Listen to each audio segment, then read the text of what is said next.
নমস্কার বন্ধুগণ, আজকে আমি আরেকটা রেসিপি নিয়ে আসছি। আমরা বলি খারকোল পাতা, অনেকে বলে ঘ্যাটকল পাতা। সেই খারকোল পাতা বা ঘ্যাটকল পাতার বাটা দেখাবো। তার জন্য কী কী উপকরণ লাগবে আপনাদেরকে দেখিয়ে দিচ্ছি। এই পাতার সংখ্যা কম আছে আর রসুনের সাইজটা বড় বলে আমি এক কোয়াই দিলাম, বেশি দিলে না একটা তীব্র গন্ধ লাগবে।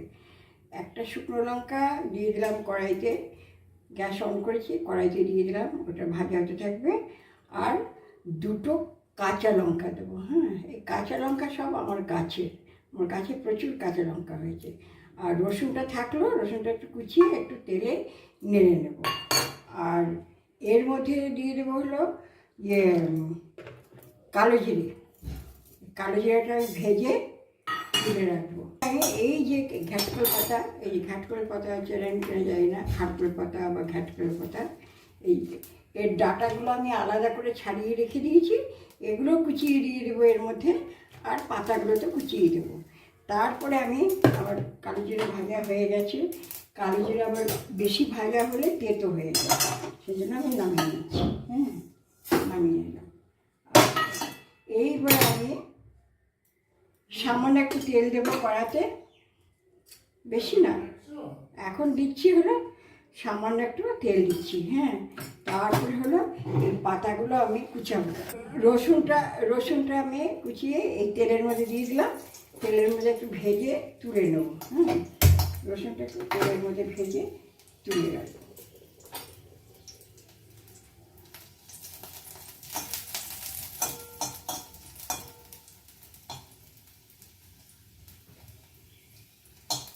তেলটা একটুখানি দিলাম এই কারণে রসুনটা ভাজার জন্য। তা নাহলে পরে তো আমি আবার সাতলাবো পাতাটা। এইবার আমার রসুনটা মোটামুটি ভাজা হয়ে গেলো, খুব বেশি ভাজতে হবে না, মোটামুটি ভাজা হয়ে গেলো। এই যে রসুনটা ভেজে আমি রেখে দিলাম। এবার গ্যাসটাকে একটু সিম করে দিলাম। এইবারে হলো আমি পাতাগুলো কুচাবো। পাতাগুলো কুচিয়ে ছেড়ে দেবো ওর মধ্যে।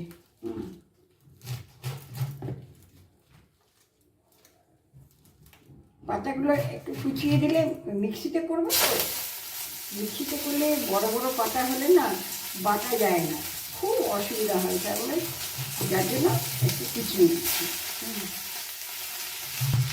আমি আগে থেকে কুচিয়ে রাখিনি আপনাদের দেখাবার জন্য, তাহলে আগে থেকে আমি কুচিয়ে রেখে দিতে পারতাম। আর শিলে বাটলে এতটা কুচা তো হয় না। এইবার আমি একটু নুন দেবো এর মধ্যে। নুন দিলে জলটা বেরোবে, সেগুলো জলটা বেরোলে আর জল দেওয়ার দরকার হবে না। এই নুনটা দিয়ে পরিমাণ মতো নুন দিয়ে দিলাম। আর সামান্য একটুখানি হলুদ দেবো, খুব সামান্য একটুখানি হলুদ দেওয়া।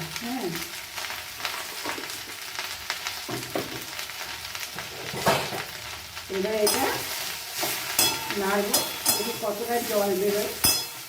জল বেরোলে একটুখানি জল দিতে হবে, তা না হলে মিক্সিতে বাটা যাবে না।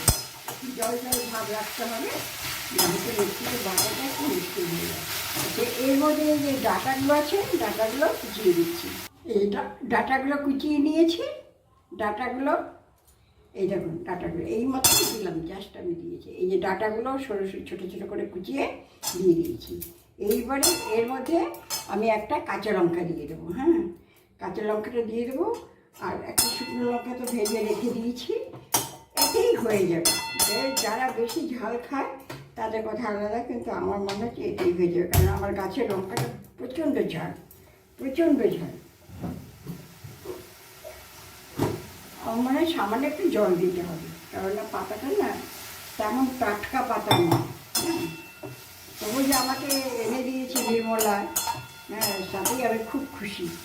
ওই নির্মলাকে যখন যেটা বলি এনে দেয়, জানে আমি করি, সেই জন্য ও আমাকে এনে দেয়। আজকেই সকালবেলা নিয়ে এসছে, তাহলে পাতাটা রেখে দিলে তো নষ্ট হয়ে যাবে, এক্ষুনি করতে হবে। এই জন্য আমি এক্ষুনি শুরু করে দিলাম আপনাদের সঙ্গে শেয়ার করার জন্য। একটুখানি ঢাকা চাপা দিয়ে রাখলাম, এটা সেদ্ধ হয়ে গেলে তখন আপনাদেরকে বেটে আবার দেখাবো। সেদ্ধ হয়ে গেছে। একটু জল মতো আমি রাখবো। এবার একটা বাসনে আমি ঢেলে এটাকে ঠান্ডা করতে দেবো। ঠান্ডা না হলে মিক্সিতে দিলে মিক্সিটার ক্ষতি হতে পারে। সেই জন্য আমি এটাকে আমি নামিয়ে দেবো। আর আমি এটাকে একটু পাখার নিচে রেখে দেবো। পাখার নিচে রেখে তারপরে আবার আপনাদেরকে দেখাবো। এইটাকে আমি মিক্সিতে কালো জিরে, লঙ্কা, রসুন দিয়ে পাতাটা যে সেদ্ধ করে রেখেছিলাম সেই সেদ্ধটা আমি পেস্ট করে নিলাম। পেস্ট করে নিয়ে এইবারে আমি একটু তেল দেবো। কারণ একটু ভাজতে হবে তো, একটুখানি তেল দেবো। এই 1.5 পালির মতন তেল দিলাম। এইবারে এই তেলের মধ্যে এইটা দিয়ে নাড়তে থাকবো। যখন দেখবো যে বেশ জল ভাবটা চলে গেছে, তখনই বুঝবো যে হ্যাঁ হয়ে গেছে। কালো জিরে, যেহেতু কালো জিরে ভেজে গুঁড়ো করে দিয়েছি, ওই জন্য আর কোনো ফোড়ন দেবো না। লঙ্কাও দিয়েছি, একটা শুকনো লঙ্কা দিয়েছি, কাঁচা লঙ্কা দিয়েছি। এটা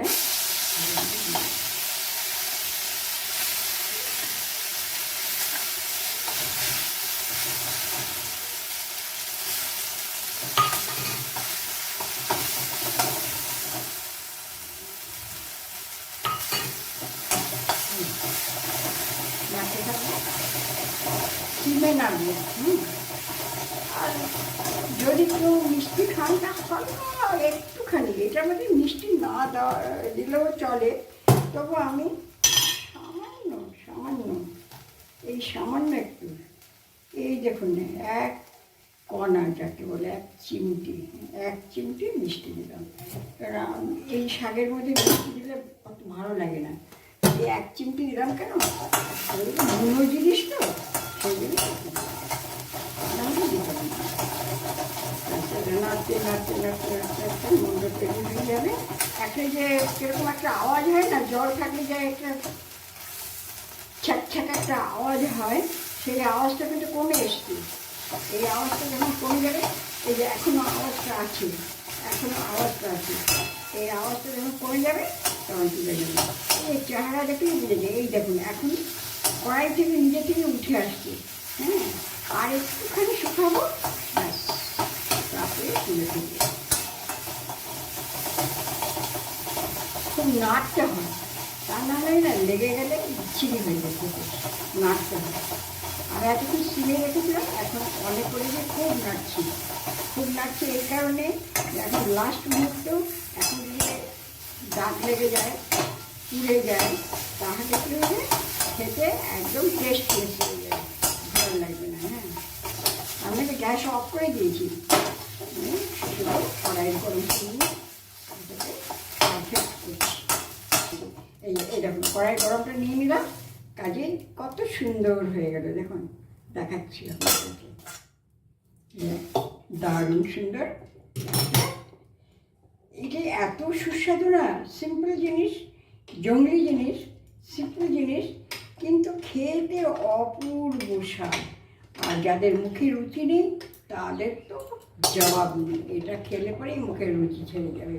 আমি আবার আরেকটা কাঁচা লঙ্কা একটুখানি সেদ্ধ, মানে ওর মধ্যে সেদ্ধ দিয়েছিলাম, যে যদি কারোর মনে হয় যে হ্যাঁ একটু ঝাল লাগবে, তো একটু ডলে খাবে, কিন্তু আমার মনে হয় লাগবে না। দেখেছেন, পছন্দ হচ্ছে আপনাদের? এই যে দেখুন, আমার হাজব্যান্ডকে দিয়েছি এই খারকুল পাতা বাটা।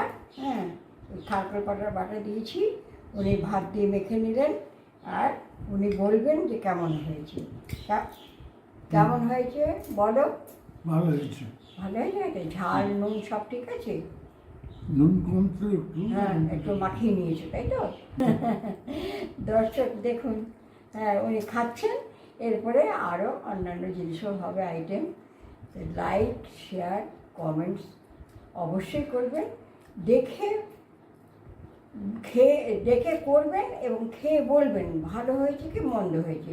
না তো আমি কী করে বুঝবো আর কী করে এগোবো বলুন? আমার জিনিস তো আমি ভালো বলবোই, আপনারা বলবেন, আপনারা দর্শক, আপনারা বলবেন ভালো কি মন্দ।